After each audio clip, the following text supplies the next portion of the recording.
සුබ දවසක් වේවා මගේ යාළුවෝ හැමෝටම. ඔන්න ඔය පේන ඉන්ග්‍රීඩියන්ට්ස් දෙක විතරක් පාවිච්චි කරලා ගෙදරදීම ගිනි ගණන් දීලා කඩෙන් ගන්න මිල්ක් මේඩ් එකක් හදමු.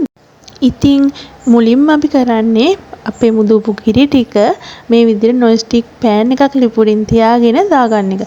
ඉතින් ගින්දර මධ්‍යම ප්‍රමාණෙම තියාගෙන ගින්දර වැඩි කරගන්න එපා.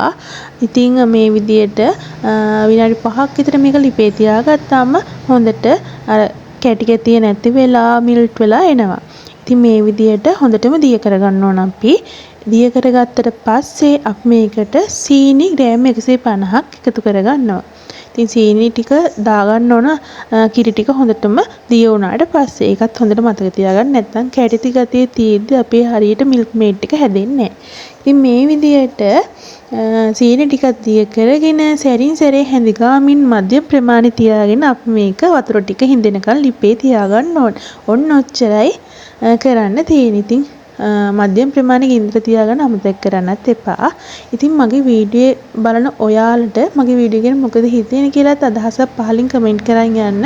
වීඩියෝ වලට ලයික් කරන්න, ෂෙයා කරන්න, සබ්ස්ක්‍රයිබ් කරමු නැති යාළුවෙක් ඉන්නවනම් සබ්ස්ක්‍රයිබ් කරන්න කියලා ආදරෙන් ඉල්ලනවා. ඉතින් මෙන්න මේ විදිහට මම සැරින් සැරේ මධ්‍ය ප්‍රමාණය ගින්දර තියාගෙන මේක හැඳි ගාගත්තා. ඉතින් ටික ටික මේක වතුර ටික හිඳිලා අපේ මිල්ක් මේඩ් එක ලස්සනට හැදෙනවා ඔයාලට පේනවා.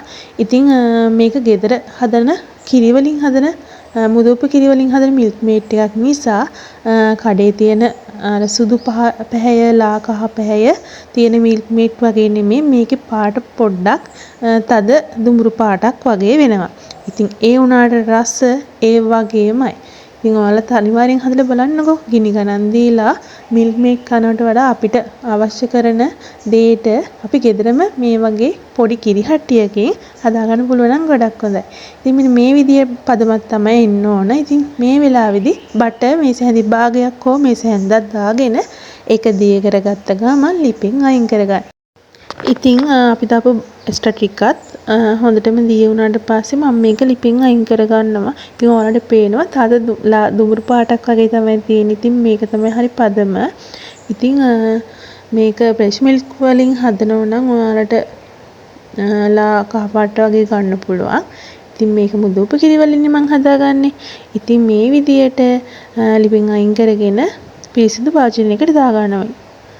ඉතින් මේක පාවිච්චි කරන්න පුළුවන් සතියක වගේ කාලයක්. ඉතින් හැඳි දාගනිද්දි පිරිසිදුම හැඳි දාගන්න. එතකොට මේක ගොඩක් කල් පාවිච්චි කරගන්න පුළුවන්. ඉතින් ඇඹුල් සුවඳක් පෙන ගතියක් ආවොත් මේක පාවිච්චි කරන්න එපා. ඉතින් අදට ගිහින් එන්නම් වෙනත් දවසක මේ වගේ රසබර වීඩියෝ එකක් අරන් එන්නකම් ඔයාලා ගොඩක් පරිස්සමින් සතුටින් ඉන්න. බුදු සරණයි.